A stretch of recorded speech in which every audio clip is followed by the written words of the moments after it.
The body lay in two pieces along the eastern shore of Kingsbury Run, half buried in wild grass that had grown thick through the summer heat. The torso had been severed with surgical precision, the cuts so clean they might have been made on a laboratory table. No head, no hands, no marks of identity remained on the pale waxen skin that had begun to turn grey in the September morning air. The man who found it had been walking his usual route to the rail yard when the smell reached him, sweet and wrong, carried on the breeze that stirred the ragweed and Queen Anne's lace. He stopped. He looked down into the ravine where the wild grasses bent and swayed, and there, among the forgotten debris of a city too busy to notice its own shadows, lay what remained of a human being, arranged with the careful deliberation of someone who wanted it found but never identified. The sun rose higher over Cleveland's industrial skyline, casting long shadows across the gully. Smoke from the factories drifted east. The rail cars clattered in the distance. And somewhere in that sprawling, indifferent city of 500,000 souls, a killer moved freely through the crowds, carrying secrets that would never be spoken, leaving behind only the terrible geometry of severed limbs and the cold mathematics of death. Chapter 1. The City of Smoke and Iron. Good evening, and welcome to the Bedside Historian. The night has settled around you now, and the world outside has grown quiet and small. Wherever you are listening from tonight, whatever hour finds you seeking rest, know that you are safe here in this moment. The past cannot reach forward. It can only whisper. Before we begin our journey into history's shadows, I invite you to subscribe to this channel so that we might walk together through many more nights, many more forgotten stories. Now let us drift backward through time to a city of smoke and iron, to an America still reeling from economic collapse, to the autumn of 1935 when something terrible began to stir into the forgotten places of Cleveland, Ohio. The city rose along the southern shore of Lake Erie like a monument to American industry, all steel and smoke and the relentless thunder of progress. Cleveland in the 1930s was a place of stark contrasts, where millionaires lived in mansions along Euclid Avenue, while the desperate huddled in tar paper shacks beside the rail yards. The Great Depression had struck the city with particular cruelty. Factories that once ran 3 shifts now stood sorghum or operated at half capacity. Men who had earned good wages in the steel mills and manufacturing plants now lined up at soup kitchens or rode the rails looking for work that no longer existed. The population had swelled to nearly 900,000 souls, making Cleveland the 5th largest city in the nation. Yet prosperity had fled like morning mist, leaving behind only the architecture of better days and the smoke that still rose from the diminished furnaces. The heart of the city beat with the rhythm of commerce and industry. Public Square marked the centre, where the terminal tower reached 52 stories into the grey Ohio sky, the tallest building between New York and Chicago. Streetcars clattered along the avenues. Automobiles jostled for position in streets that had been laid out for horses and carriages. Department stores still drew shoppers despite the hard times. Theatres showed the latest pictures from Hollywood. On the surface, Cleveland maintained the appearance of a thriving metropolis, but beneath that veneer of normalcy, the city struggled with all the afflictions of the Depression era: unemployment, poverty, desperation, and crime. The police department was undermanned and overwhelmed. Corruption had seeped into the ranks over the previous decade, a legacy of prohibition and the bootlegging operations that had made Cleveland a significant hub for illegal alcohol. The force numbered barely 800 officers to patrol a sprawling city of diverse neighborhoods, industrial zones, and forgotten margins. In the better districts, where property values remained relatively stable and citizens paid their taxes and voted in every election, police presence remained visible and reliable. But in the rougher quarters, in the immigrant neighborhoods and the industrial flats, law enforcement appeared only when absolutely necessary, and sometimes not even then. Kingsbury Run cut through the eastern section of the city like a scar. a deep ravine that carried the tracks of multiple railroad lines. The Pennsylvania Railroad, the New York Central, the Nickel Plate Road, all converged in this industrial corridor. Freight trains rumbled through at all hours, carrying coal and steel and manufactured goods to destinations across the country. The railyards employed thousands in better times, but by 1935 the workforce had been reduced to a fraction of its former size. Hobos and transients gathered in makeshift camps along the run, living in shacks built from scrap lumber and flattened tin cans, burning whatever they could find for warmth, surviving on handouts and odd jobs, and the occasional theft from the slow-moving freight cars. The run itself was a no-man's land, a stretch of wild scrubland and tangled vegetation between the working-class neighbourhoods on either side. On the west side of the ravine lay the flats, where Czech and Polish immigrants worked in foundries and machine shops. To the east stretched the area known as the Roaring Third, a rough district of saloons, rooming houses, and establishments that catered to appetites the law preferred not to acknowledge. The run served as a natural boundary between these worlds, a place where the city's supervision diminished to almost nothing. Children were warned away from it. Decent people did not venture down into its gullies and overgrown paths. It belonged to the railroad men, the hobos, and those who had reason to avoid the attention of authorities. The shantytowns that dotted Kingsbury Run housed an ever-changing population of the dispossessed. Men who had once held steady employment now lived in shelters they had constructed themselves, sleeping on pallets made from newspaper and rags, cooking over open fires, washing in the creek that ran along the bottom of the ravine. Some stayed for weeks or months before moving on. Others had lived there for years, establishing a kind of rough community among the displaced.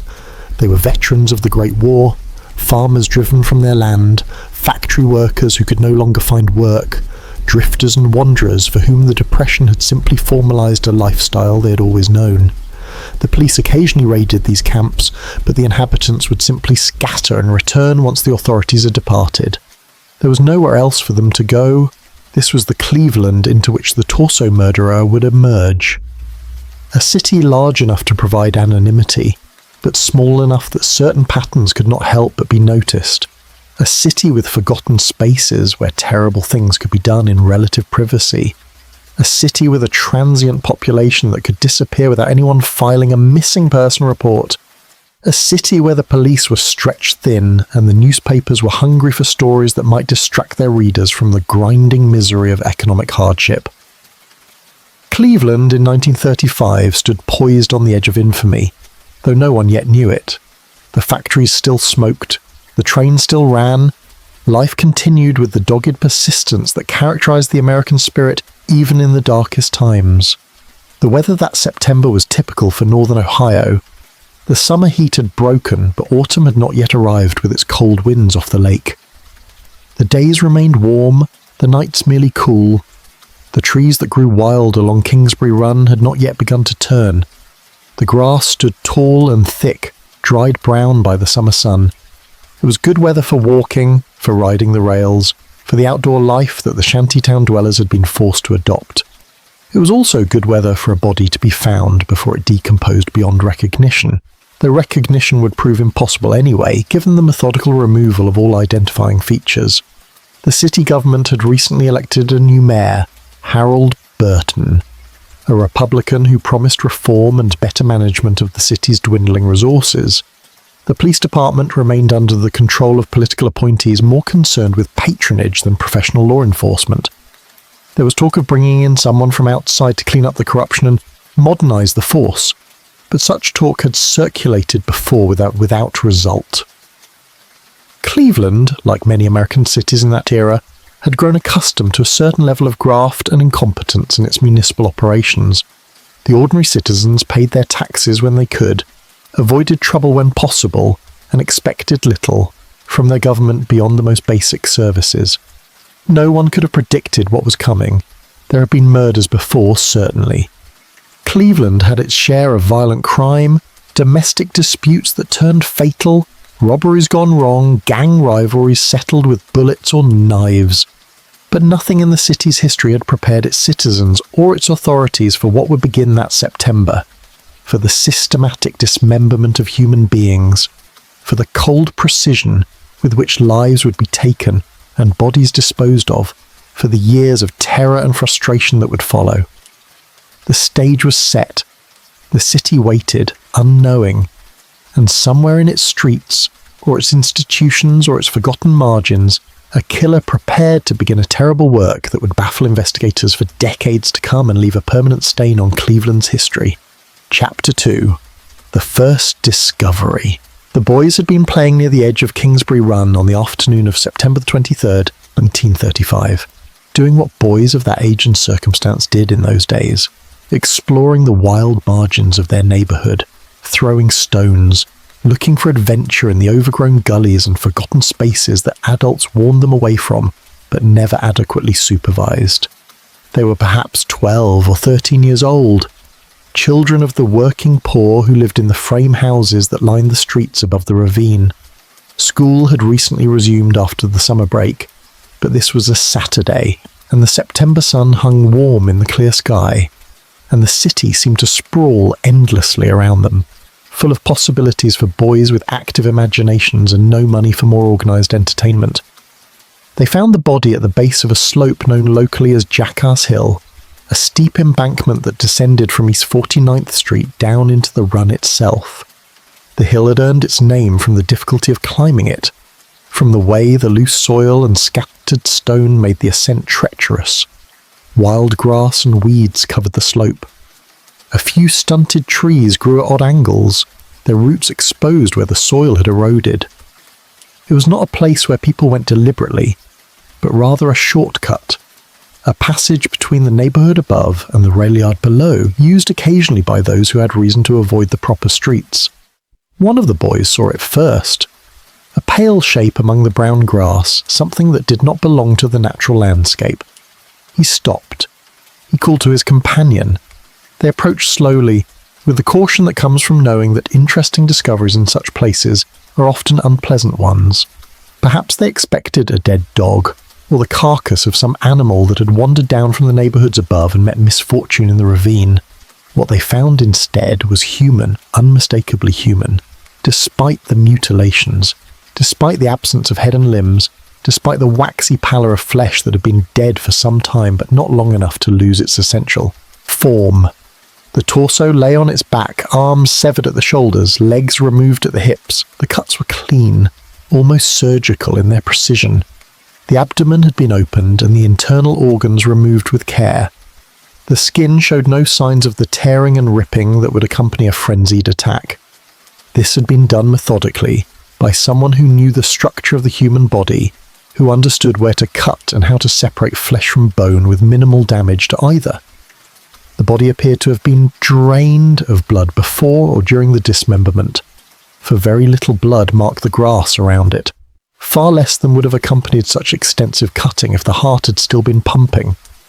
The boys ran. They scrambled back up Jackass Hill, their earlier adventure forgotten in sudden terror, and they ran through the streets until they found a police officer making his rounds in the neighbourhood. The officer listened to their breathless story with the scepticism of an adult who has heard many tales from excitable children, but something in their faces, in the genuine horror that showed in their eyes, convinced him to investigate. He followed them back to Kingsbury Run, down the slope of Jackass Hill, to the place where the torso lay in the dried grass beneath the clear September sky. The officer stood looking at the remains for a long moment. He had served on the Cleveland police force for 15 years. He had seen bodies before, victims of industrial accidents and violent crimes and the various misfortunes that befell the citizens of a large city. But he had never seen anything like this. The systematic removal of the limbs, the careful opening of the body cavity, the complete absence of any identifying features, all suggested a deliberation that went beyond ordinary murder.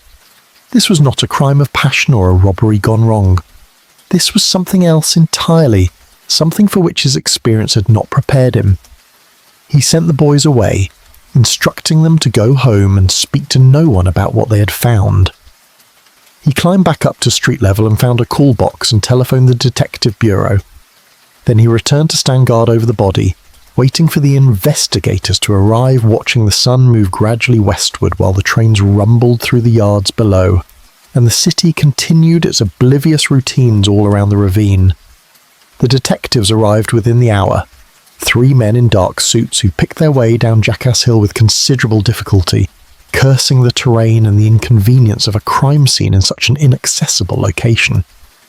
They were followed by the coroner's men with a stretcher and the photographer from the police department who would document the scene. A small crowd of curious onlookers had begun to gather at the top of the hill, drawn by the presence of police vehicles and the rumours that had already begun to spread through the neighbourhood despite the officers' instructions to the boys to remain silent. The lead detective was named Peter Murillo, a veteran investigator who had worked homicide for most of his career. He was a stocky man in his early 40s, with a round face and sharp eyes that missed very little. He had investigated perhaps 100 murders during his time with the department, and he prided himself on his ability to read a crime scene, to understand the story that physical evidence could tell about the final moments of a victim's life.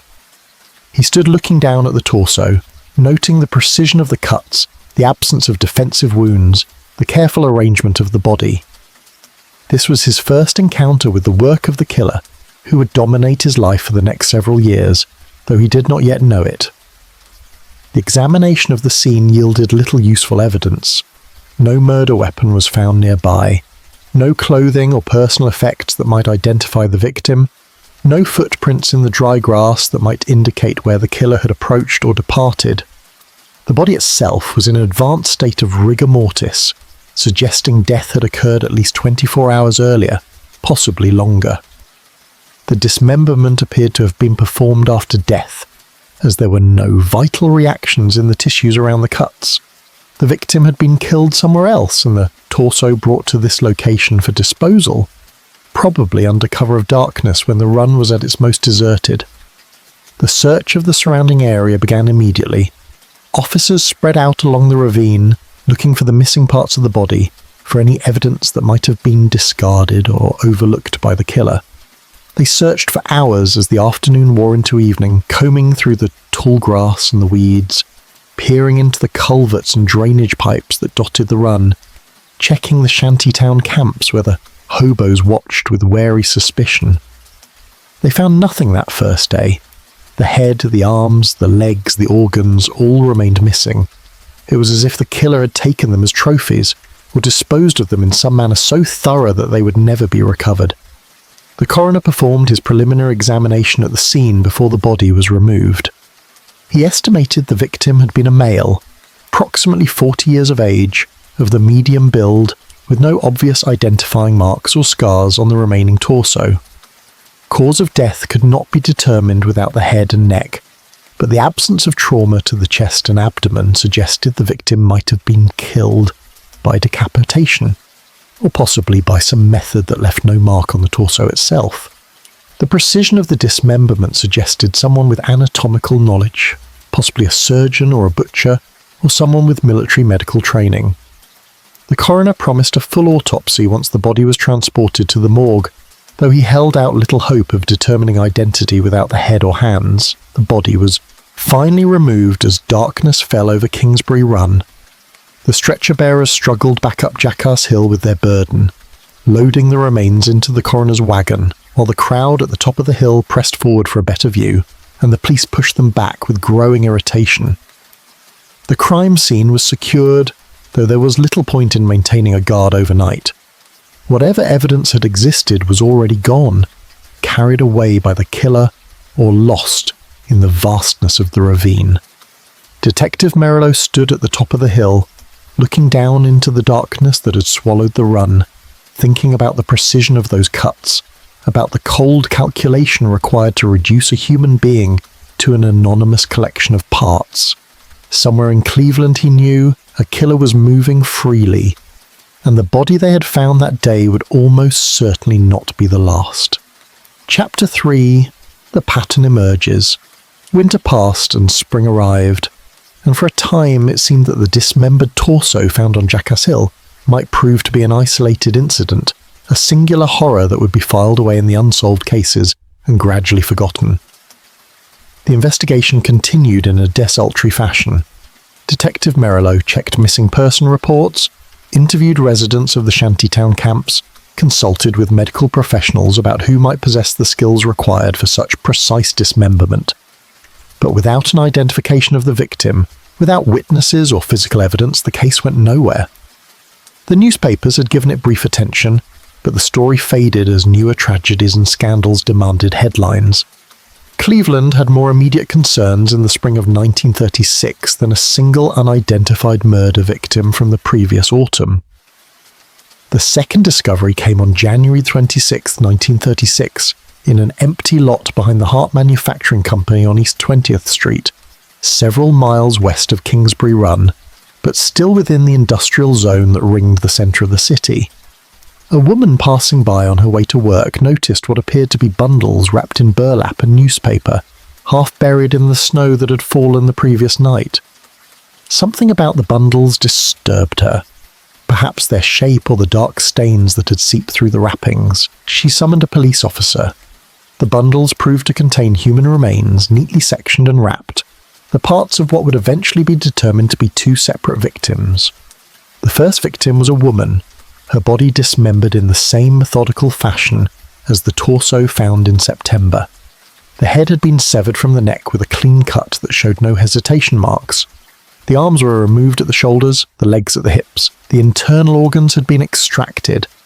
Unlike the first victim, however, this body had been chemically treated, preserved with some substance that prevented decay and gave the flesh a leathery, desiccated appearance. The preservation was not professional, not the work of a trained embalmer, but it was effective enough to keep the body from decomposing despite what must have been weeks or months since death. The second set of remains belonged to a man, his body similarly dismembered, but without the chemical preservation. These remains were fresher, death having occurred perhaps only days before the discovery. The same surgical precision marked the cuts, the same thoroughness in the removal of identifying features. The head was missing, as were the hands. The torso bore no scars or tattoos that might aid in identification.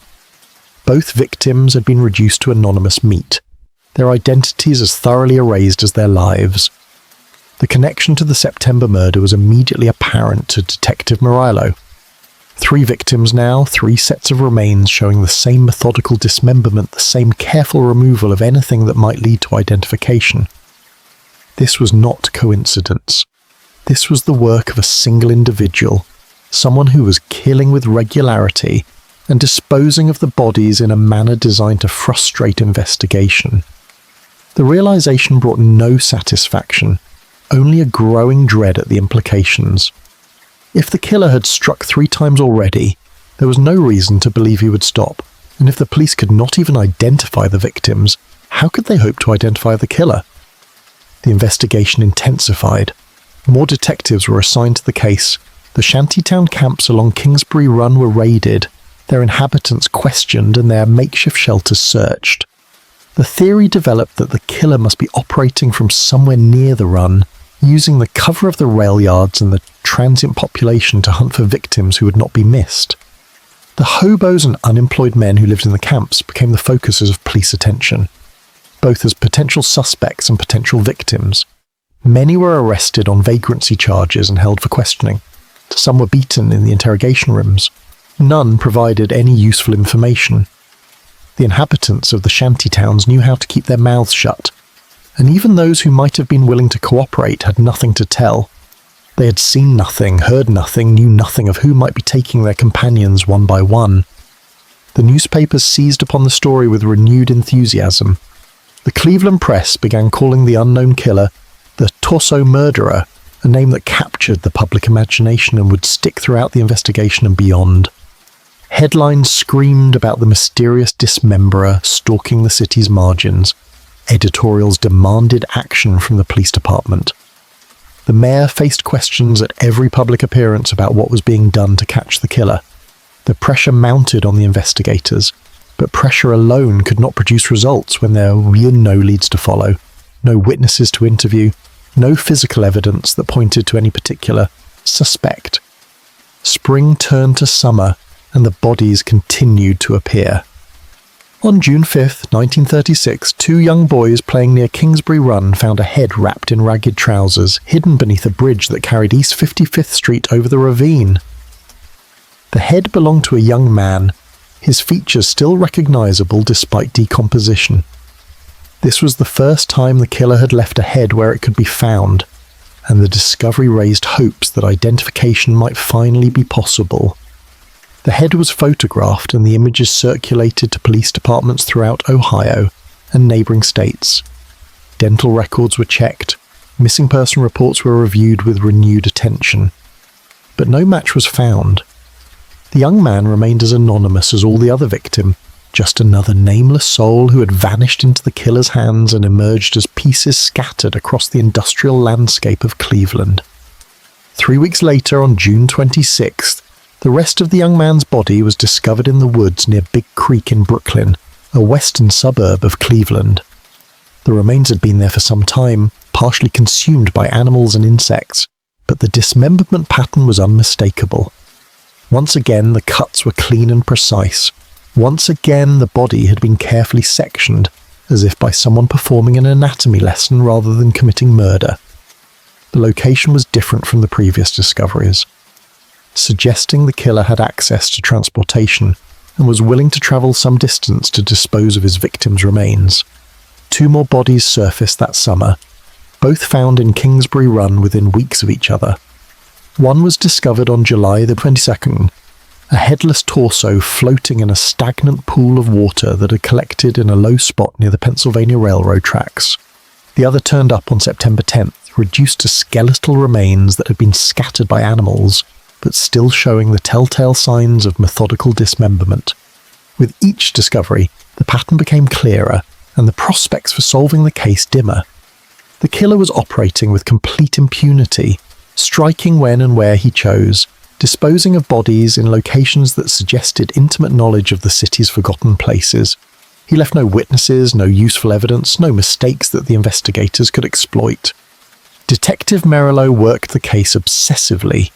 He walked the length of Kingsbury Run dozens of times, studying the terrain, interviewing anyone who spent time in the area, searching for the place where the killer might be performing his grisly work.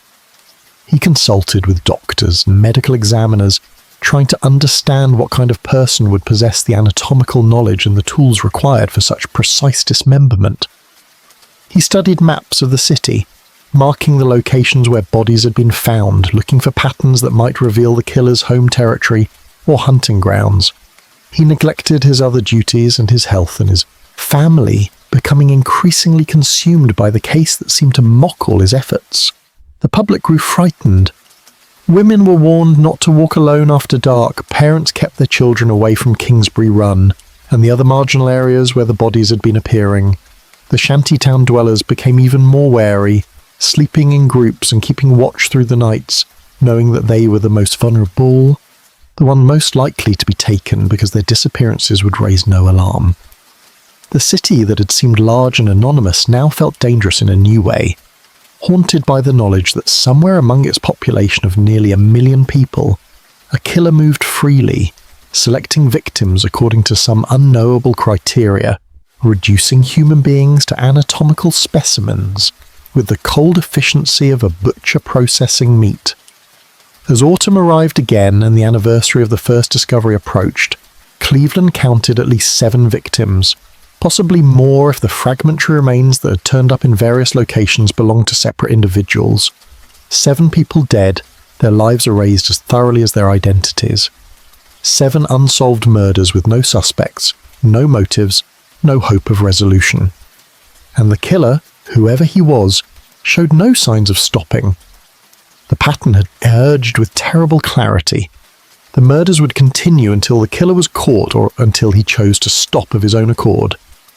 And Detective Merillo, standing once more on Jackass Hill looking down into Kingsbury Run as the leaves began to turn and the autumn wind blew cold off Lake Erie, understood that he was hunting a ghost, someone who could move through the city without leaving any trace, someone who might never be caught at all. Chapter 4, Eliot Ness arrives. The name carried weight even in on 36. Eliot Ness, the federal agent who had taken on Al Capone and lived to tell the tale, who had led the famed untouchables through the Chicago underworld, who had become a symbol of incorruptible law enforcement in an era when such symbols were desperately needed.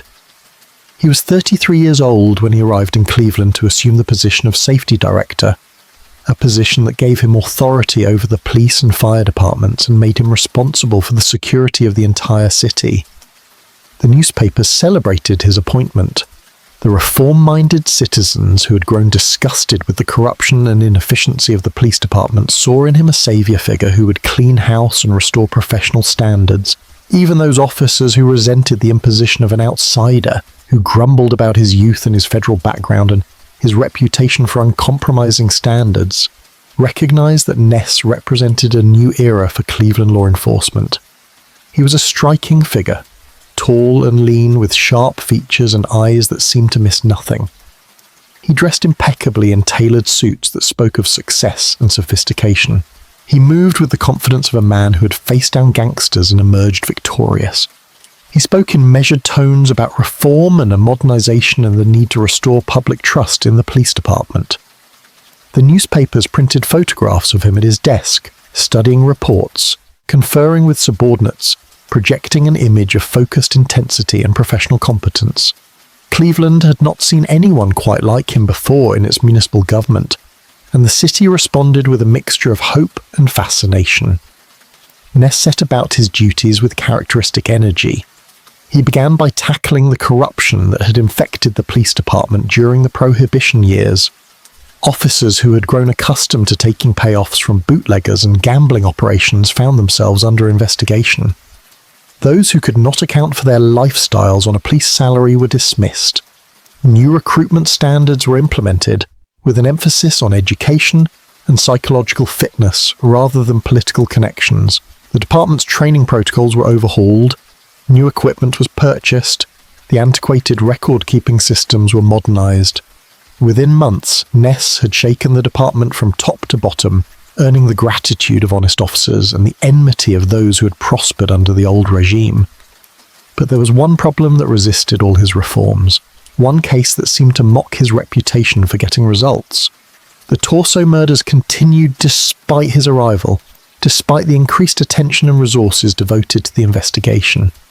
Bodies kept appearing in Kingsbury Run and the surrounding areas, each one dismembered with the same methodical precision, each one stripped of identifying features, each one mute testimony to the killer's continued freedom. The newspapers began to ask pointed questions about when the famous Eliot Ness would solve the case that had stumped the local detectives. The public grew impatient. The political pressure mounted, and Ness, for perhaps the first time in his career, found himself facing an adversary who could not be intimidated or outmaneuvered or brought down through conventional investigative methods. He threw himself into the investigation with the same intensity he had brought to taking down Al Capone's bootlegging empire. He reviewed all the case files, studied the photographs of the victims and the crime scenes, consulted with medical experts and forensic specialists. He walked the length of Kingsbury Run himself, accompanied by Detective Merillo studying the terrain and the shantytown camps and the railyards. He ordered surveillance of the area with plainclothes officers stationed at various points along the run to watch for suspicious activity. He had the department's crime lab, such as it was, examine and re-examine the physical evidence collected from the various scenes. He personally interviewed witnesses and residents of the neighbouring communities surrounding the discovery sites. The investigation consumed vast resources. Dozens of officers were assigned to the case at various times. Thousands of hours were spent pursuing leads that led nowhere. The shantytown inhabitants were questioned repeatedly, with some subjected to harsh interrogation techniques that yielded nothing but resentment. Known criminals with anatomical knowledge or access to sharp instruments were investigated and cleared. Medical students and doctors and butchers and anyone else who might possess the skills required for such precise dismemberment were looked at and eliminated from suspicion. The net was cast wide, but it caught nothing of substance. The killer remained as elusive as smoke. The bodies kept appearing through 1937. On February 23rd, the upper half of a woman's torso washed up on the beach at East 30th Street. carried there by a Lake Erie's winter waves. The remains showed the familiar pattern of dismemberment, and chemical analysis revealed the body had been treated with the same preservative used on one of the earlier victims. On June 6th, a skull was found beneath the Lorraine Carnegie Bridge, lodged in debris near one of the bridge's support pillars. The skull belonged to a woman, her identity as mysterious as all the others. On July 6th, 2 more bodies were discovered in the Cuyahoga River, weighted down with stones but not weighted sufficiently to keep them from surfacing when decomposition gases caused them to float. Each discovery brought renewed media attention and public outcry. Each one represented another failure for Ness and his reformed police department. The comparisons to the Capone case became inevitable and unflattering. Ness had succeeded against Capone because the gangster had left a paper trail, because his crimes were organised and systematic in ways that created evidence. But the torso murderer left no paper trail, operated according to no comprehensible system, created no evidence beyond the bodies themselves. This was a different kind of criminal entirely, one who seemed to understand instinctively how to avoid the very things that would allow investigators to trace and identify him. Ness authorised increasingly aggressive tactics. The shantytown camps were raided with growing frequency. Their inhabitants roused from sleep and questioned and sometimes arrested on the flimsiest pretexts. The homeless population of Kingsbury Run learned to fear the appearance of police vehicles, learned to scatter and hide when the raids came. Some left Cleveland entirely, taking to the rails for other cities where the police attention was less intense. But the raids accomplished nothing except to empty the shantytowns temporarily. The murders continued regardless of how many transients were driven from the area or locked up on vagrancy charges. The frustration wore on Ness. Those who worked closely with him noticed the change in his demeanour, the way the easy confidence began to show cracks, the way he drove himself and his subordinates with increasing intensity as the case remained unsolved. He had built his reputation on results, on his ability to succeed where others had failed. The torso murders represented a threat to that reputation, a public humiliation that grew worse with each new victim. He could not admit defeat, could not walk away from the case, but neither could he seem to make any progress towards solving it. He was trapped in a situation that offered no good outcomes, only varying degrees of failure. By the end of 1937, the confirmed victim count had reached at least 10, possibly 12 if certain fragmentary remains belonged to separate individuals. 10 people dead over a span of slightly more than 2 years. 10 murders without a single viable suspect. 10 families somewhere who did not know what had become of their missing loved ones, who would never receive the closure of a proper burial or the satisfaction of seeing justice done. The investigation had consumed thousands of man-hours and accomplished nothing. The killer remained as anonymous as his victim, moving through Cleveland like a dark spirit, taking lives and discarding bodies with the regularity of someone following a schedule, though what that schedule might be and what motivated the killings remained utterly mysterious. Detective Merillo grew haggard from lack of sleep and obsessive attention to the case. Ness maintained his public facade of controlled competence, but privately acknowledged to trusted subordinates that this case might prove unsolvable. The newspapers grew more critical with each passing month. The public's fear deepened even as a kind of grim acceptance set in. This was simply a fact of life now in Cleveland. The knowledge that somewhere among them lived a man who killed with surgical precision and vanished without trace, and that all the resources of modern law enforcement seemed powerless to stop him. The city that had welcomed Eliot Ness as a conquering hero now watched as he struggled against an enemy who could not be touched, could not even be seen, and who gave every indication of planning to continue his terrible work indefinitely. Chapter 5. The Shantytown Raids. The decision was made in the summer of 1938 during a particularly humid August when the CL from Kingsbury Run grew thick enough to reach the neighbourhoods on either side of the ravine. Eliot Ness stood in his office on the 6th floor of City Hall, looking out over the sprawling industrial landscape of Cleveland, and made the calculation that would haunt him for the rest of his life. If the killer was hunting among the transients and hobos who lived in the shantytown camps, Then removing those camps would remove the killer's hunting grounds. It was a crude solution, perhaps even a cruel one, but conventional investigation had yielded nothing, and the bodies continued to appear with depressing regularity. Something had to be done, even if that something served more to demonstrate action than to actually solve the crime. The raids began on the night of August 18, 1938. Police vehicles converged on Kingsbury Run from multiple directions, their headlights cutting through the darkness as officers poured into the ravine. The inhabitants of the camps were roused from their makeshift shelters, blinking in the sudden glare of flashlights, stumbling out into the night air with their few possessions clutched in their arms. They were lined up and searched. Their names were taken when they could provide them. Those who could not account for themselves satisfactorily were loaded into paddy wagons and taken to the city jail for questioning. The rest were simply dispersed, told to leave the area and not return, though where they were supposed to go was never specified. The shanties themselves were systematically destroyed. Officers moved through the camps with axes and crowbars, tearing down the structures that had been laboriously assembled from scrap lumber and tar paper and flattened tin cans. Bedrolls were confiscated and burned. Cook pots and personal belongings that could not be easily carried were smashed or thrown into piles for disposal. The fires burned through the night, sending columns of smoke rising into the humid air, illuminating the ravine with an orange glow that could be seen from the surrounding neighbourhoods.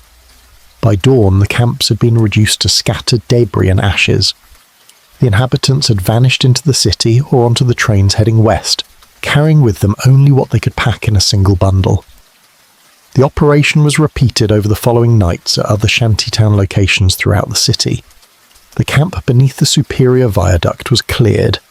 The settlements along the Cuyahoga River were dismantled. Anywhere that transients gathered to sleep rough, the police arrived with their vehicles and their orders to clear the area. Hundreds of men were displaced, their already precarious existence made even more uncertain.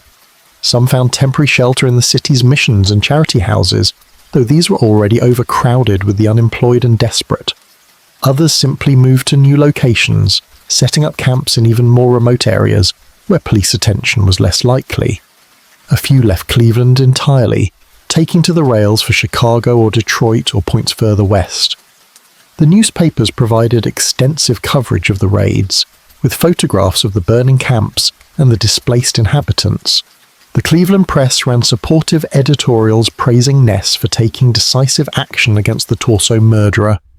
Other papers were more critical, questioning whether driving homeless men from their shelters constituted effective law enforcement or merely the appearance of activity. Letters to the editor revealed a city divided between those who supported any measure that might stop the killings and those who saw the raids as scapegoating the most vulnerable members of society. The debate played out in the papers and in conversations on street corners and in the saloons, but ultimately it changed nothing. The raids continued until every known shantytown had been cleared and the transient population had been driven from the areas where the bodies had been found. Detective Merillo had mixed feelings about the operation. On one hand, he understood the reasoning behind it and the political pressure that had made some kind of dramatic action necessary. On the other hand, he doubted that destroying the camps would accomplish anything beyond displacing people who were already suffering from the effects of the Depression. He had spent enough time among the shantytown dwellers to know that most of them were simply unlucky men trying to survive hard times, not criminals or suspects. He had also developed a theory, one he had shared with Ness, but which had been dismissed as speculation without evidence, that the killer was not a transient at all, but rather someone with a fixed residence and possibly even a respectable position in society. Someone with access to a private location where the dismemberments could be performed without risk of discovery. Someone with anatomical knowledge that suggested education and training. The shantytown inhabitants struggling to find their next meal and stay warm through the winter did not fit that profile. The weeks following the raids were tense. Police presence in Kingsbury Run and the other cleared areas remained heavy. Officers patrolled the ravine in pairs, watching for any attempt to re-establish the camps, or for any suspicious activity that might indicate the killer was still operating in the area. The railroad police cooperated with the city force, keeping watch over the yards and reporting anyone who appeared to be living rough along the tracks. For a time, the attention seemed to work. No new bodies appeared. The summer passed into autumn with no fresh discoveries. Hope began to grow that perhaps the raids had indeed driven away the killer, that the problem had been solved even if the actual culprit would never be identified. But Murillo knew better. He continued his investigation even as resources were redirected to other matters. He followed up on tips that came in from citizens who thought they had seen something suspicious or knew someone who fit the profile of the killer. He interviewed medical professionals and anatomists, compiling a list of everyone in Cleveland who possessed the knowledge required for such precise dismemberment. He studied the locations where bodies had been found, looking for patterns in the geography that might reveal something about the killer's movements or territory. He worked long hours, often on his own time, driven by an obsession that had consumed his life for nearly 3 years. The city tried to return to normal. The newspapers found other stories to fill their pages. Ness focused on other aspects of his duties as safety director, continuing his efforts to modernize the police department and eliminate corruption. The public's attention shifted to other matters, to the worsening situation in Europe where Hitler's Germany was making increasingly aggressive moves, to the continuing economic struggles that affected every household, to the everyday concerns of making a living and raising families in difficult times. The Torso murders receded from the front pages, becoming just another unsolved case among the many that accumulated in any large city's police files. The cleared areas along Kingsbury Run began to grow over with weeds and wild grass. The scars from the fires faded as vegetation reclaimed the spaces where the shanties had stood. The railroad tracks still carried their freight, the factories still smoked, the city still sprawled across its lakefront terrain, seemingly unchanged by all that had occurred. But those who had been displaced by the raids remembered. They remembered the night their shelters were burned and their few possessions were destroyed, and they were driven out into the darkness with nowhere to go. They remembered that the city's solution to a problem it could not solve was to punish those who were easiest to reach, to scatter and disperse people who had already been scattered and dispersed by economic forces beyond their control. They remembered, and they did not forget, and in their own way they became additional victims of the Torso murderer, people whose lives had been disrupted and damaged by a killer they had never seen, and crimes they had not committed. Ness justified the raids in his reports to the mayor and in his statements to the press. He pointed to the absence of new murders in the weeks following the clearance as evidence that the operation had been successful. He argued that removing the transient population from the areas where the killer had been hunting had eliminated the pool of potential victims and thus forced the killer to cease his activities. He never acknowledged that the raids might have been ineffective or that they might have caused unnecessary suffering to innocent people. To acknowledge such things would have been to admit failure, and Ness had built his entire career on never admitting failure, on always finding a way to claim victory regardless of the actual outcome. The summer heat finally broke in September. The nights grew cool and the leaves began to turn. Cleveland prepared for another winter, its citizens going about their routines with the weary persistence that characterized life in those years. The police department returned to its normal operations, with only a skeleton crew still assigned to the Torso murder case.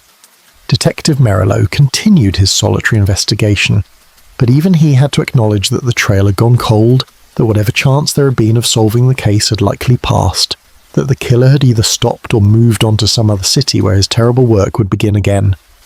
The shantytown raids had accomplished nothing except to demonstrate that when faced with a problem it could not solve, the city would rather punish the powerless than admit its own limitations.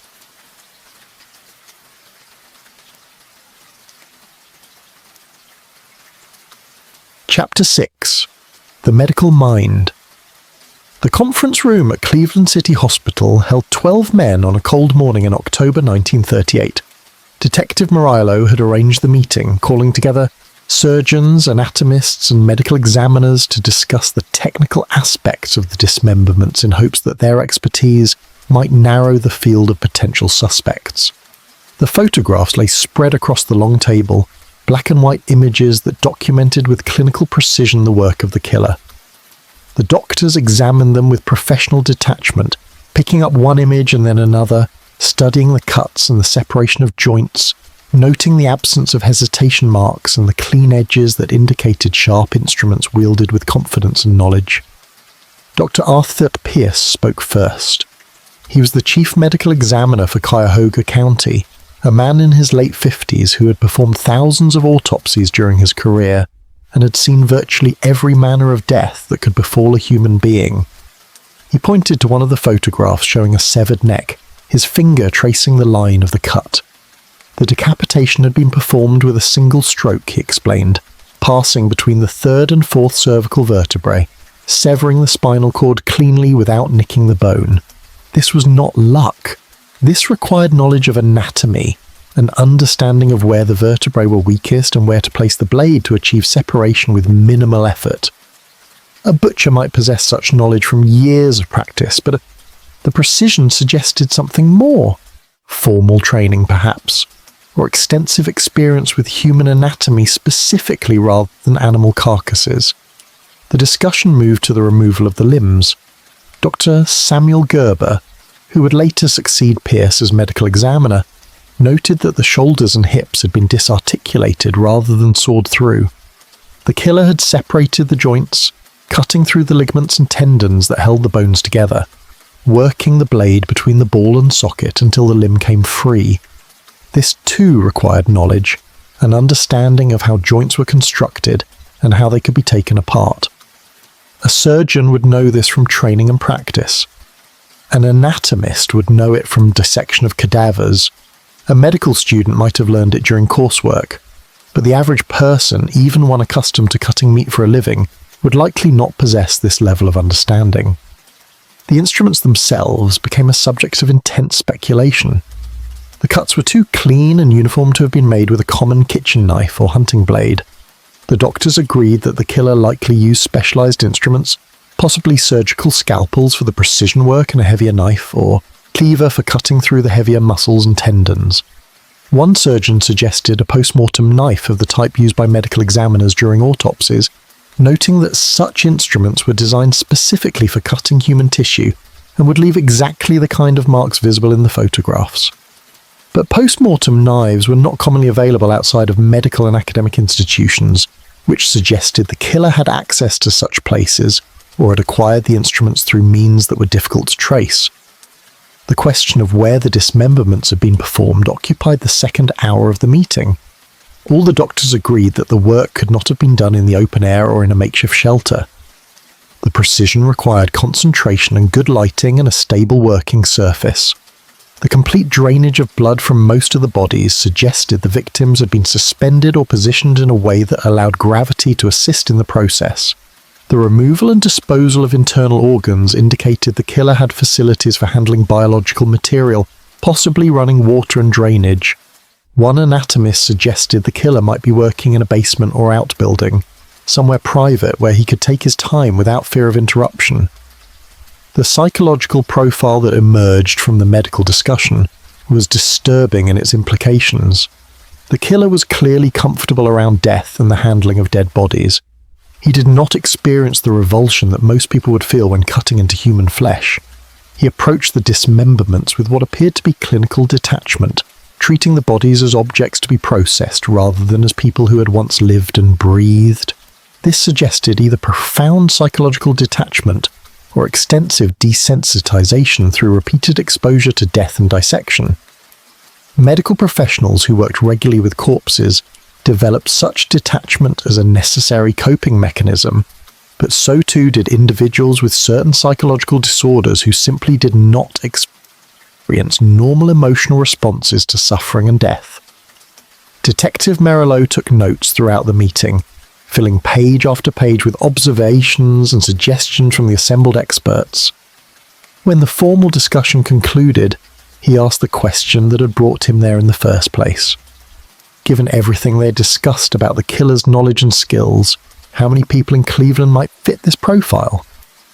The room fell silent as the doctors considered.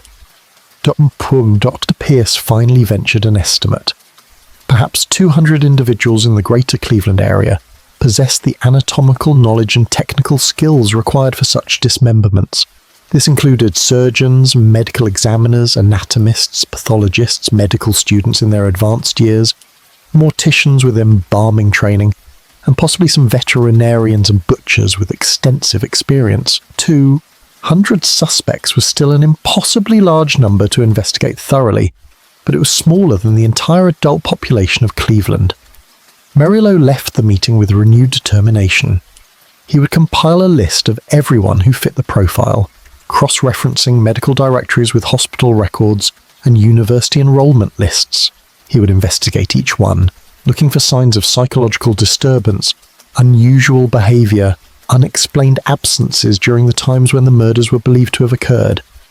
It was tedious work that would take months, but it was at least a concrete path forward, a way to narrow the investigation from the hopeless task of searching an entire city to the merely difficult task of investigating a few hundred specific individuals. The investigation of medical professionals began in November 1938.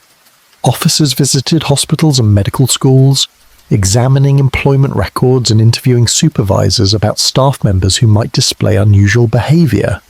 University administrators were asked to provide lists of students and faculty in anatomy departments.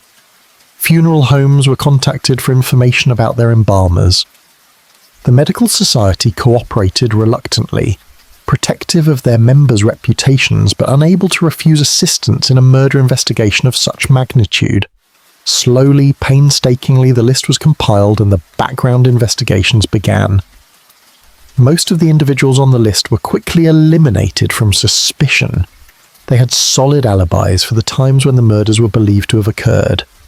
Their colleagues vouched for their character and stability.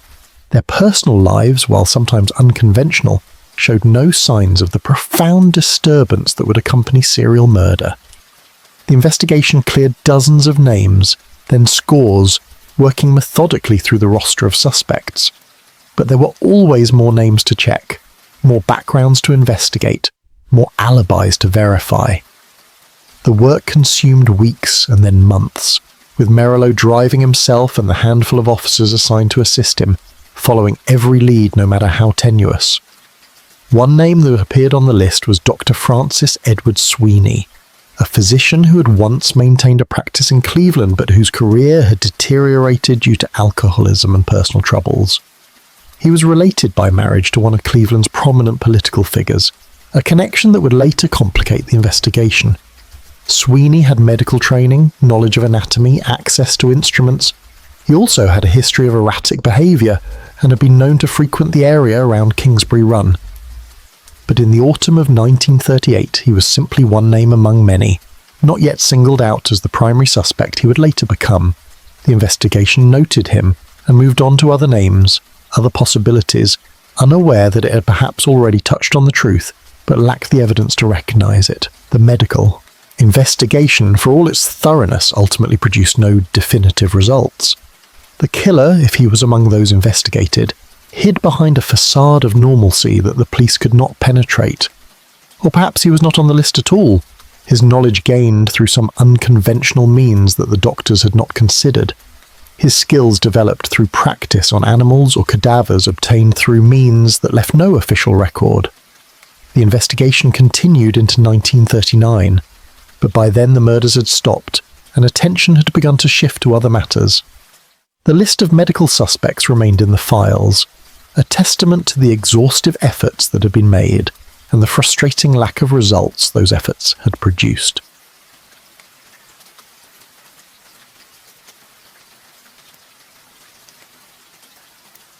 Chapter 7. The Suspect Who Vanished. The interrogation took place in a downtown hotel room in August 1939, an unusual venue for police questioning, but one chosen for its privacy and discretion. Eliot Ness sat across from Dr. Francis Edward Sweeney, the two men studying each other in the afternoon light that filtered through the hotel windows. Sweeney was in his late 40s, a once handsome man now ravaged by years of alcoholism, his face puffy and red-veined, his hands showing the tremor of someone who needed a drink and was being denied one. He had agreed to the interview voluntarily, or so the record would later claim, though the circumstances of his presence suggested coercion as much as cooperation. Ness had summoned him through intermediaries, making it clear that refusal was not truly an option. And Sweeney had come because he understood that his family connections offered only so much protection, and that the safety director's interest in him was not going to simply fade away. The questioning lasted for days, conducted in marathon sessions that pushed both men to their limits. Ness had prepared thoroughly, studying Sweeney's background, his medical training at the St. Alexis Hospital, his deteriorating practice, his divorce, his descent into alcoholism and erratic behaviour. He knew about Sweeney's office in the same building where one of the victims had last been seen. He knew about Sweeney's familiarity with Kingsbury Run and the areas where bodies had been found. He knew about the rumours that Sweeney had a peculiar interest in anatomy that went beyond professional necessity, that he kept medical texts describing dismemberment techniques, that he had been heard making strange comments about the human body and its vulnerabilities. Sweeney denied nothing and admitted nothing. He answered questions with the cleverness of a man who understood how interrogation worked and who knew that without physical evidence, suspicion meant nothing. Yes, he had medical training. So did hundreds of other men in Cleveland. Yes, he knew the areas where bodies had been found. So did thousands of residents who lived and worked in those neighborhoods. Yes, his life had fallen apart, and he drank too much and had made poor decisions. But being a failure and an alcoholic did not make him a murderer. He met Ness's questions with his own questions, turning the interrogation into a kind of verbal sparring match that yielded no clear winner and no useful admissions. On the third day of questioning, Ness arranged for Sweeney to take a polygraph examination. The polygraph was still a relatively new instrument in 1939, its reliability disputed, its results not admissible in court, but Ness believed in its utility as an investigative tool. Leonard Keeler, one of the pioneers of polygraph examination, was brought in to conduct the test. Sweeney was connected to the machine, the sensors attached to measure his pulse, respiration, blood pressure, and galvanic skin response. The questions were asked in a careful sequence, establishing baseline readings with neutral inquiries before moving to the relevant ones. Did he know the victims? Had he been present at the locations where bodies were found? Had he killed anyone? Had he dismembered human bodies? The results were ambiguous. Keeler reported that Sweeney showed signs of deception on some questions but not others. The readings were complicated by Sweeney's alcoholism, by his obvious anxiety about the interrogation, by his intelligence and his understanding that the test could be beaten through various techniques of mental and physical control. Keeler's final assessment was that the results were suggestive but not conclusive, that Sweeney was likely being deceptive but that the level of certainty was not high enough to base a prosecution on the polygraph results alone. Ness pressed for a stronger conclusion, but Keeler would not provide one. The science was not there yet, and the examiner's professional integrity would not allow him to overstate what the instrument could prove. The interrogation ended without a confession, without any admission that could be used in court. Ness released Sweeney, but made it clear that he remained under suspicion, that his movements would be watched, that any misstep would bring renewed scrutiny. Sweeney left the hotel and disappeared into the city, returning to whatever routine his shattered life still maintained. The investigation continued for a few more weeks, with officers discreetly following Sweeney, watching his apartment, noting his contacts and his movements, but nothing incriminating emerged from this surveillance. Sweeney drank, he wandered, he occasionally visited his family despite the estrangement that the divorce had created. He did nothing that suggested ongoing criminal activity. Within weeks of the interrogation, Sweeney committed himself to the Soldiers and Sailors Home in Sandusky, a facility that provided care for veterans suffering from various afflictions including alcoholism and mental illness. The commitment was voluntary on paper, though some who later studied the case believed it had been arranged as an alternative to prosecution, a way to remove Sweeney from society without the need for a trial that might fail due to insufficient evidence. Ness never publicly identified Sweeney as a suspect protecting both the investigation and the reputation of Sweeney's politically connected family. But privately, Ness believed he had found his man, and that Sweeney's commitment to the facility represented a kind of informal resolution to the case. The timing was certainly suggestive. The torso murders had continued sporadically through 1938, with the last confirmed victim found in August of that year, just days before the shantytown raids. After Sweeney's interrogation in August 1939, no more bodies appeared with the characteristic dismemberment pattern. The killing spree that had terrorized Cleveland for nearly 4 years simply stopped. This was precisely what would be expected if the killer had been identified and removed from circulation, either through incarceration or institutionalization. For Ness, this was vindication, proof that his investigation had succeeded even if the success could not be publicly acknowledged. But Detective Merillo was not convinced. He had reviewed the evidence against Sweeney and found it compelling but not conclusive. The doctor had opportunity and knowledge, and possibly motive if one accepted theories about psychological compulsion. But opportunity and knowledge were not the same as proof. There were no witnesses placing Sweeney with any of the victims. There was no physical evidence connecting him to the crime scenes. His office building near one of the disappearance sites was circumstantial at best. The polygraph results were ambiguous, and the timing of the murders stopping could be explained in other ways. Perhaps the killer had died or moved to another city. Perhaps he had simply stopped of his own accord, satisfied with whatever twisted needs the murders had fulfilled. Merillo continued investigating other suspects even after Sweeney's institutionalization. He pursued leads that took him to other cities, following rumors of similar dismemberment murders in Pennsylvania and Ohio. He maintained correspondence with police departments across the Midwest, sharing information about the Cleveland cases and asking to be notified of any murders that showed similar characteristics. He never fully accepted that the case was solved, never stopped looking for the evidence that would prove beyond doubt who had committed the murders. The case consumed him for the rest of his career, becoming an obsession that he could not release even after his retirement from the force. The official files on the torso murders were closed but never marked solved. The case remained technically open, though no active investigation continued after 1940. Sweeney stayed at the Soldiers and Sailors Home for several years before being released, after which he lived quietly until his death in 1964. He never confessed to the murders. He never faced trial. His name was never publicly associated with the case during his lifetime. Whatever he knew, whatever he had done or not done, died without him.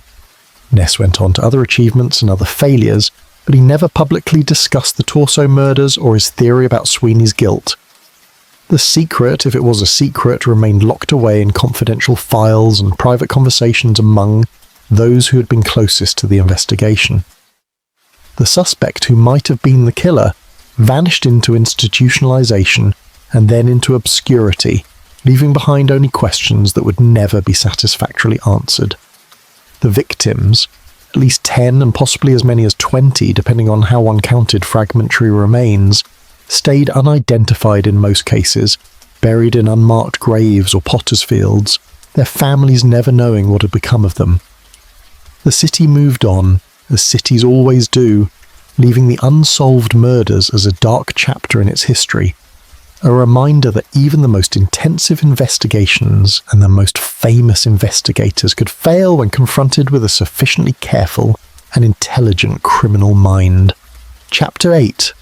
The Final Victim.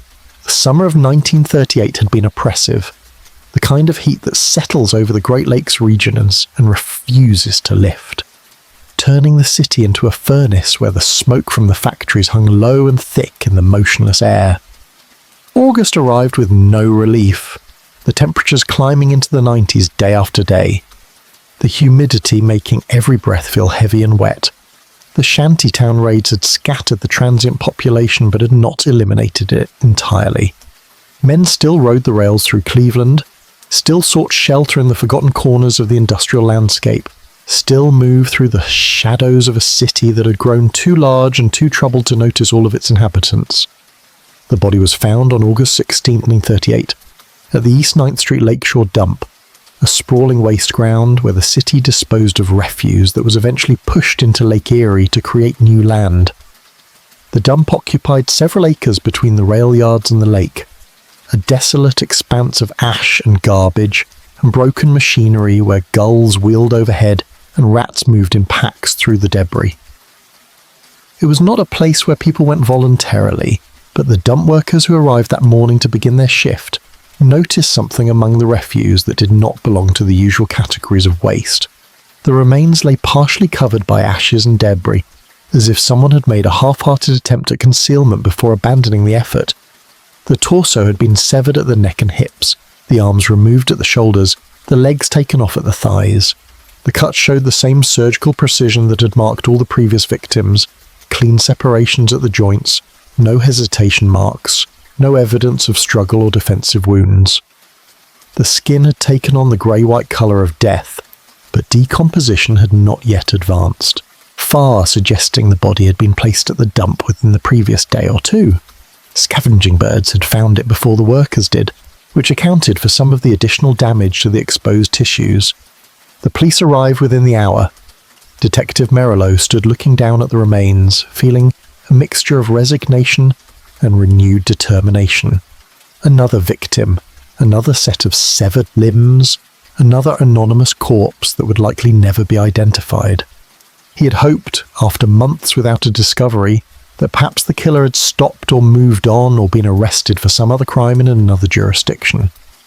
But here was evidence that the murders continued, that whoever was doing this had not been deterred by the increased police attention or the destruction of the shantytown camps or any of the other measures that had been implemented to stop the killing. The search of the dump began immediately, with officers spreading out across the acreage of refuse to look for the missing parts of the body and for any evidence the killer might have discarded along with his victim. They worked through the afternoon heat, turning over piles of ash and garbage, peering into abandoned machinery and drainage culverts, searching methodically despite the overwhelming scale of the task and the unpleasant nature of the work. The dump was vast and chaotic, layers of waste deposited over months and years, creating a kind of archaeological site of Cleveland's refuse where anything might be buried at any depth. The head was found late in the afternoon, partially buried in a pile of ashes about 50 yards from where the torso had been discovered. The face was still recognisable despite some decomposition and damage from exposure to the elements. The victim appeared to be a woman in her 30s or 40s, with dark hair and features that suggested European ancestry, but provided no more specific identification.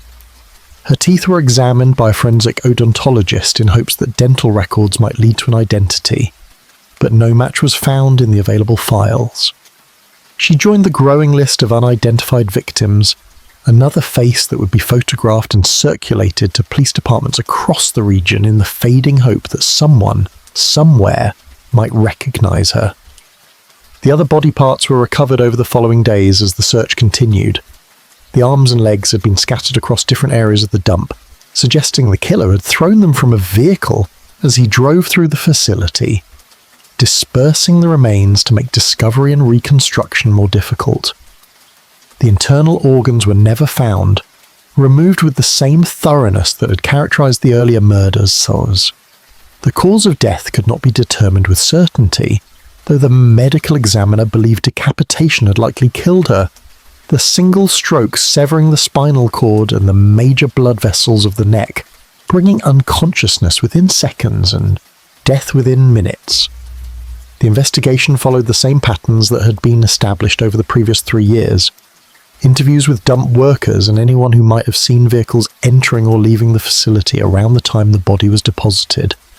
Examination of the remains for any trace evidence that might identify the killer or the location where the dismemberment had been performed. Consultation with medical experts about the tools and techniques used. Compilation of missing person reports that might match the victim's description. All of it yielded the same result it had yielded in every previous case. Nothing useful, no leads that went anywhere, no evidence that pointed toward any specific suspect. What made this discovery different, what gave it a particular significance in the long history of the Torso murders, was that it would prove to be the last. After August 1938, no more bodies appeared with the characteristic pattern of surgical dismemberment and removal of identifying features. The killing spree that had claimed at least 12 victims over nearly 4 years simply stopped.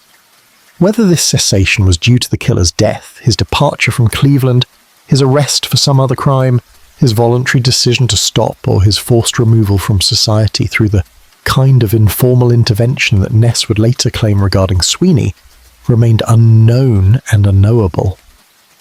The murders ended, leaving behind only questions and unmarked graves and the lingering fear that the killer might return at any moment to resume his terrible work. The newspapers gave the discovery extensive coverage, but by now the public had grown somewhat desensitized to the horror. This was the 12th or 13th victim, depending on how one counted, and while each murder remained shocking in its brutality and its mystery, there was a limit to how long people could maintain their initial level of fear and outrage. Life had to continue, children had to be raised, jobs had to be worked when they could be found. The daily struggles of the Depression demanded attention and energy that could not be indefinitely devoted to worrying about a killer who seemed to prey only on the margins of society, on people who had already slipped through the cracks of respectability and visibility. Detective Merillo worked the case with undiminished intensity, but he could sense the investigation losing momentum around him. Resources were being redirected to other priorities. The political pressure that had once focused so intensely on solving the Torso murders had begun to dissipate as the city's attention turned to other matters. The situation in Europe was growing more ominous by the month, with Hitler's Germany expanding its territory and threatening war. The economic situation at home, while slightly improved from the worst years of the Depression, still demanded constant attention and policy intervention. Cleveland had other problems beyond an unsolved serial murder case, and those problems were increasingly taking precedence over the hunt for a killer who might already be gone. The final victim was buried in a pauper's grave in Highland Park Cemetery, her identity unknown, her life story lost except for the terrible fact of her death. She was assigned a number by the medical examiner's office, catalogued in the files with photographs and measurements and descriptions of the wounds that had ended her life. Her skull was retained for possible future identification, placed in storage along with the remains of other unidentified victims in the faint hope that someday, through some advancement in forensic science or some unexpected breakthrough in the investigation, her name might be recovered and her family notified of her fate. That day never came. She remains unknown to this hour, one more anonymous victim in a case defined by anonymity and absence. The investigation continued in a desultory fashion through the remainder of 1938 and into 1939, but without new victims there were no new leads to follow, no fresh evidence to examine.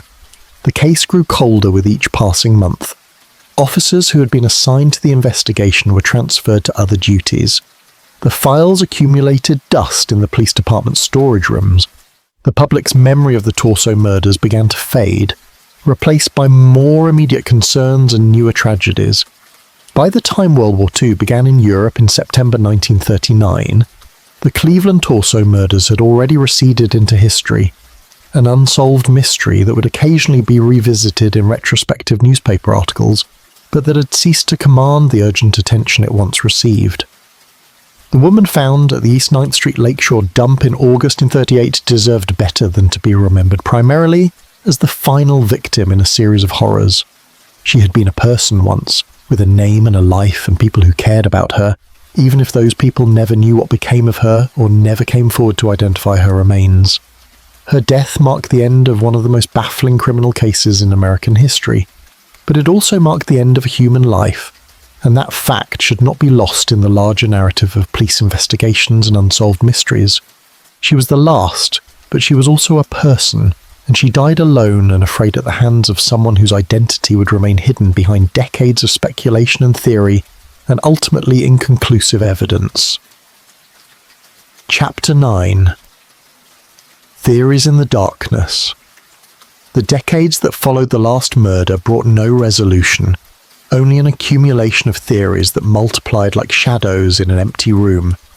Each generation of investigators and amateur detectives and true crime enthusiasts brought their own perspectives to the case, their own interpretations of the fragmentary evidence, their own certainties about what had happened and who had been responsible. Some theories were grounded in careful analysis of the available facts. Others verged on wild speculation, seeing patterns where none existed, and constructing elaborate narratives from the thinnest threads of circumstantial connection. But all of them shared the frustration of trying to solve a puzzle with too many missing pieces, of trying to identify a killer who had left almost no trace of his existence beyond the bodies themselves. The medical theory, favoured by Detective Merillo and supported by the anatomical evidence, held that the killer had been someone with formal training in surgery or anatomy. The precision of the cuts, the knowledge of how to disarticulate joints, the systematic removal of organs, all pointed to professional medical knowledge. The list of suspects that emerged from this theory included doctors whose careers had failed, medical students who had dropped out of their programs, hospital orderlies who had access to surgical instruments and cadavers, anatomists who worked in isolation and had grown detached from normal human empathy. Francis Sweeney occupied the prime position in this category of suspects, but there were others whose names appeared in the confidential files, men whose backgrounds and behaviours raised suspicions that could never be confirmed or dispelled. The railroad theory proposed that the killer had been a transient who rode the rails through Cleveland and other cities, selecting victims from among the shantytown dwellers and hobos who would not be missed when they disappeared.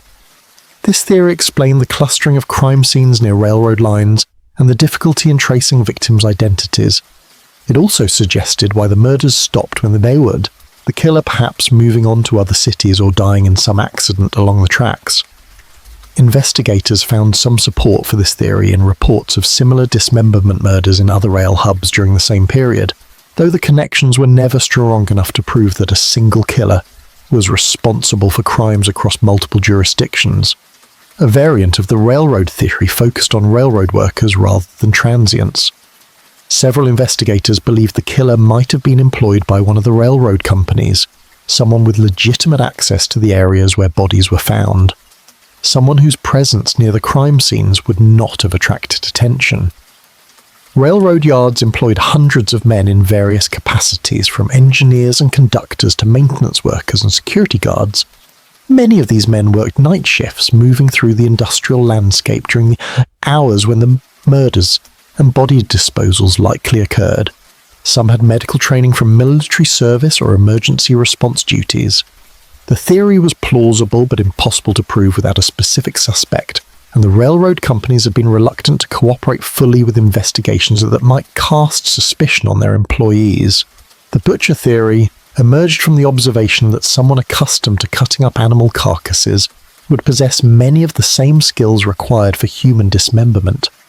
Cleveland had numerous slaughterhouses and meatpacking facilities, along with independent butchers who served the city's various ethnic neighborhoods. These men worked with sharp knives every day, understood anatomy from practical experience, and would not be disturbed by blood and viscera in the way that ordinary citizens would be. Several specific butchers came under suspicion at various times, investigated because of odd behavior or proximity to crime scenes, or tips from suspicious neighbors. None of the investigations produced sufficient evidence for prosecution, but the theory retained supporters who believed the killer's skills came from commercial meat processing rather than medical training. The organized disposal theory, darker and more disturbing than the others, suggested that the torso murders might not have been the work of a serial killer at all, but rather an organized operation to dispose of inconvenient corpses. In this interpretation, the victims had been killed for various unrelated reasons, mob hits or domestic murders, or deaths during criminal activity, and their bodies had been processed by someone who specialized in making corpses disappear. The systematic dismemberment and removal of identifying features served the practical purpose of preventing identification, rather than fulfilling psychological compulsion. This theory explained the long duration of the murder series and the apparent randomness of victim selection, but it struggled to account for the consistency in the dismemberment technique and the absence of any evidence linking the victims to organized crime or the circumstances that would make them targets for professional assassination. The ritualistic theory, embraced by those inclined toward more sensational explanations, proposed that the murders had been carried out as part of some occult practice or secret society initiation. The careful arrangement of some bodies, the removal of specific organs, the apparent planning and deliberation that went into each killing, all suggested to these theorists that the murders served purposes beyond simple homicide. Occult symbols were sought in the placement of the remains, though none were convincingly identified. Secret societies were imagined to be operating in Cleveland's shadows, conducting blood rituals that required human sacrifice. This theory found little support among serious investigators, but it captured the public imagination and appeared regularly in sensationalized accounts of the case published in magazines and paperback true crime books. The copycat theory suggested that after the first few murders, other killers had adopted the same method, either to disguise their own crimes, or because they were inspired by the publicity surrounding the torso murders. This would explain some of the variations in technique and timing between different victims. It would also explain why the murders seemed to cluster in certain periods and then pause for months before resuming. But careful analysis of the evidence suggested a consistency in method that made multiple killers unlikely. The same precision, the same anatomical knowledge, the same systematic approach appeared across all the confirmed victims, suggesting a single hand at work rather than a series of imitators. Detective Merillo developed his own theory in the years after his retirement, a theory he would pursue until his death in 1958. He became convinced that the killer had been a man he had interviewed early in the investigation, someone whose alibi had seemed solid at the time, but which Merillo later came to doubt. He spent his retirement years trying to gather evidence to support this theory, interviewing witnesses who had faded into distant memories, reviewing old files that crumbled with age, writing letters to police departments and newspapers trying to generate renewed interest in the case. He never succeeded in proving his theory, but he never stopped believing it either, convinced to his final days that he had once stood face to face with the torso murderer and let him slip away. Eliot Ness took his theory about Francis Sweeney to his grave. He never publicly named Sweeney as a suspect, but in private conversations with trusted associates, he made clear his belief that the case had been solved even if it could not be prosecuted. After Ness's death in 1957, just before his memoir was published, others revealed his suspicions about Sweeney, and the doctor's name became permanently associated with the torso murders, despite the absence of conclusive proof. Subsequent investigations into Sweeney's background and movements during the relevant period produced evidence both supporting and contradicting his involvement, leaving his guilt or innocence as ambiguous in retrospect as it had been during the original investigation. Modern forensic techniques have been applied to the evidence that remains, though much was lost or degraded over the decades. DNA analysis cannot be performed without biological samples from the victims or suspects, and most of these samples no longer exist. The skulls that were retained for possible future identification have been studied by forensic anthropologists, who created facial reconstructions in hopes that someone might recognize one of the victims, but no identifications resulted.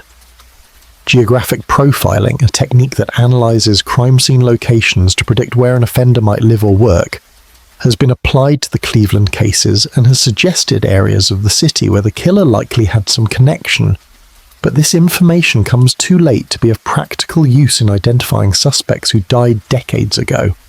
The theories continue to multiply, each new examination of the case producing its own interpretation and its own list of suspects. The internet age has brought renewed attention to the Cleveland torso murders, with amateur investigators sharing research and debating evidence in online forums, building elaborate timelines and cross-referencing the Cleveland cases with unsolved murders in other cities. Some believe the killer went on to commit murders elsewhere under different circumstances. Others believe he died soon after the last Cleveland victim, and that his identity is lost forever. A few maintain that the case was actually solved, that Sweeney or some other suspect was definitively the killer, and that only bureaucratic reluctance to admit the weakness of the evidence prevents official acknowledgement of this solution. The truth, if it still exists anywhere beyond the grave, remains hidden beneath layers of time and missing evidence and conflicting testimony. The theories multiply, but the facts remain stubbornly fixed and stubbornly insufficient. 12 people dead, possibly more. One killer, or perhaps several. medical knowledge or merely practical experience, psychological compulsion or criminal efficiency, questions without answers, theories without proof, a case that has remained unsolved for nearly 9 decades and will likely remain unsolved until the last person who cares enough to investigate has also passed into history, leaving the Cleveland torso murders as a permanent mystery, a cold case that will never be warm again.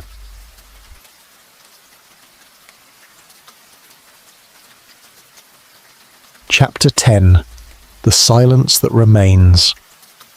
The files occupy several boxes in the archives of the Cleveland Police Department. Thousands of pages of reports and witness statements and autopsy findings and investigative notes accumulated over years of frustrated effort. The boxes sit on metal shelves in a climate-controlled storage facility, surrounded by the documentation of countless other crimes, some solved and some not. All of them reduced now to paper and ink and fading photographs. Researchers occasionally request access to the torso murder files, students writing theses on criminal investigation or journalists preparing retrospective articles or true crime writers seeking material for their books. They sit in the reading room and turn the fragile pages, trying to extract from the formal language of police reports some insight into the horror that unfolded in Cleveland during those years, trying to see through the bureaucratic prose to the reality of severed limbs and anonymous corpses and a killer who was never caught. The victims remain mostly unidentified. Of the 12 confirmed murders, only 3 of the dead were ever given names. Edward Andrassy, identified through fingerprints on file from a previous arrest. Flo Palillo, a prostitute and occasional resident of the rooming houses near Kingsbury Run, recognized by acquaintances who saw her photograph in the newspapers. Rose Wallace, whose identification came months after her remains were found when a relative finally reported her missing, and the description matched one of the unidentified victims. The others, 9 human beings who lived and breathed and had their own stories and struggles, remain nameless, their faces reconstructed by forensic artists, but never matched to missing person reports or family memories. They are buried in unmarked graves or reduced to bones stored in evidence boxes, their identities as lost as their lives. The neighborhoods where the bodies were found have changed beyond recognition. Kingsbury Run still exists as a geographic feature, but the industrial landscape that surrounded it in the 1930s has largely disappeared. The factories have closed or relocated. The railyards have contracted. The highways that were built in the decades after World War II cut through areas where the shantytown camps once stood. The city has shrunk from its peak population of nearly 900,000 to barely half that number. The decline of manufacturing leaving behind vacant lots and abandoned buildings and neighborhoods where grass grows in the cracked pavement of streets that once teemed with life. The past is not quite forgotten, but it is increasingly difficult to see through the layers of change and loss that have accumulated over the intervening years. Kingsbury Run itself has been partially transformed into a park, an attempt to reclaim the ravine for recreational use rather than leaving it as an industrial wasteland. Bike paths run along the old railroad rights-of-way. Trees have been planted where the shanties once stood. On summer afternoons, people walk their dogs or jog along the trails, mostly unaware of the history beneath their feet, of the terrible things that happened in this place when their grandparents or great-grandparents were young. There is no memorial to the victims, no marker to indicate that this was the hunting ground of an unknown killer who terrorized the city for years. The only acknowledgement of the past comes from the occasional newspaper article published on a slow news day, reminding readers of the unsolved mystery that once dominated headlines and then faded into obscurity. Detective Peter Merillo died in 1958, having never solved the case that defined his career.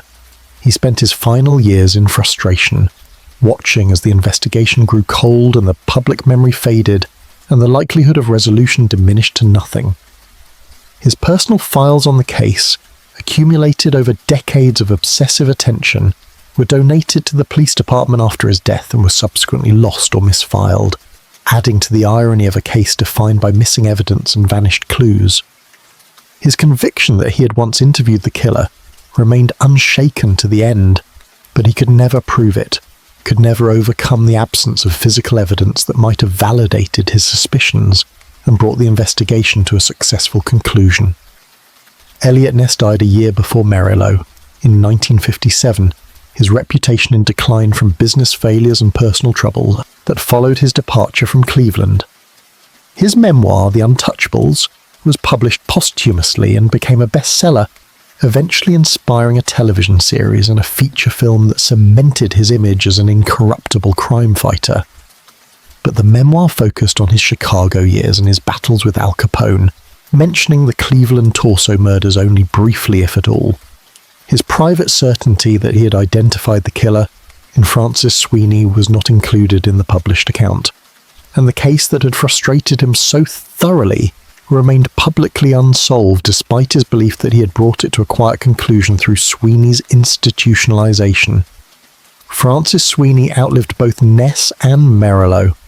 Dying in 1964 at the age of 71, he spent several years in the Soldiers and Sailors' Home before being released, after which he lived quietly, maintaining minimal contact with his estranged family and avoiding any behaviour that might bring him to the attention of authorities. He never confessed to the torso murders. He never publicly addressed the suspicions that had led to his interrogation by Ness. If he was the killer, he took that knowledge to his grave. If he was innocent, he carried the burden of unproven suspicion through the final decades of his life. The truth died with him, leaving behind only the ambiguous evidence and the theories of those who studied the case in later years. The city moved forward, as cities do, leaving the unsolved murders as a footnote to its history. Cleveland survived the Depression and contributed to the war effort during World War II and experienced both growth and decline in the decades that followed. The torso murders, while never forgotten entirely, ceased to be a source of active concern or investigation. New crimes replaced old ones in the public consciousness. New mysteries emerged to occupy the attention of investigators and journalists. The past receded, not through any deliberate forgetting, but simply through the accumulation of new presents, new concerns, new tragedies that demanded attention and response. The internet age brought renewed interest in cold cases and unsolved mysteries, and the Cleveland torso murders found a new audience among true crime enthusiasts who had not been born when the murders occurred. Online forums devoted to the case appeared, with participants sharing research and debating theories and analysing the evidence with the benefit of modern forensic knowledge. Some of these amateur investigators have made genuine contributions to understanding the case, uncovering records that have been overlooked or misunderstood by earlier researchers. Others have simply added to the accumulation of speculation and theory that surrounds the case like fog, obscuring as much as it reveals. The fundamental mystery remains unsolved, and short of some extraordinary discovery in an attic or archive, some confession hidden in papers that have not yet been examined, it will almost certainly remain unsolved forever. The victims deserve to be remembered as more than case numbers and unidentified remains. They were people who lived during hard times, who struggled with poverty and displacement, and the various misfortunes that befell those on the margins of society during the Depression years. They had hopes and fears, relationships and disappointments, daily routines and occasional pleasures. They died terribly, alone and afraid, at the hands of someone who treated them as objects rather than human beings. Their bodies were mutilated and scattered across the industrial landscape of a city that barely noticed their passing. They were denied even the dignity of identification, of having their names recorded and their deaths properly mourned by those who knew them.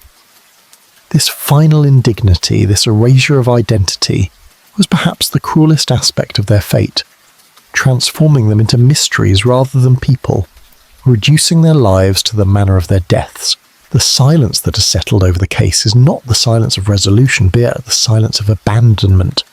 The investigation simply stopped because there was nowhere left for it to go, because all the leads had been exhausted, and all the suspects had been cleared or proved unprovable, because resources could not be devoted indefinitely to a case that showed no prospect of being solved. The files were closed and stored and gradually buried under newer files, newer cases, the constant accumulation of crime and investigation that characterizes any large city.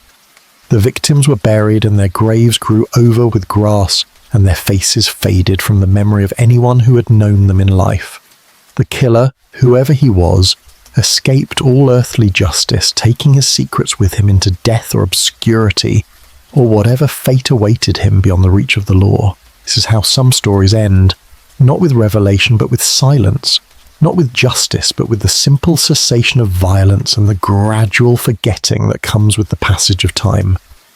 The Cleveland torso murders stand as a reminder that not all mysteries can be solved, that some criminals escape detection despite intensive investigation, that the dead sometimes remain voiceless, and the living sometimes remain ignorant. The case endures as an unsolved puzzle, a dark chapter in the history of a city that has known many dark chapters, a testament to the limits of law enforcement and the persistent shadows that exist in every society, no matter how modern or sophisticated it believes itself to be. The night has grown late now. The world outside your window lies quiet and still. The story of the Cleveland torso murders has been told once more, the facts laid out as clearly as fragmentary evidence allows, the theories presented without claiming certainty where none exists. The victims rest in their unmarked graves. The killer, whoever he was, has long since answered to whatever judgment awaits beyond the reach of human law. And Cleveland continues, a city like many others, carrying its history and its mysteries forward into an uncertain future. The past never quite forgotten, but never quite remembered either. Existing in that liminal space between knowledge and ignorance where so much of history ultimately resides. The candle burns low, the silence deepens, and the mystery remains, as it has remained for nearly 90 years, waiting in the darkness for a resolution that will almost certainly never come.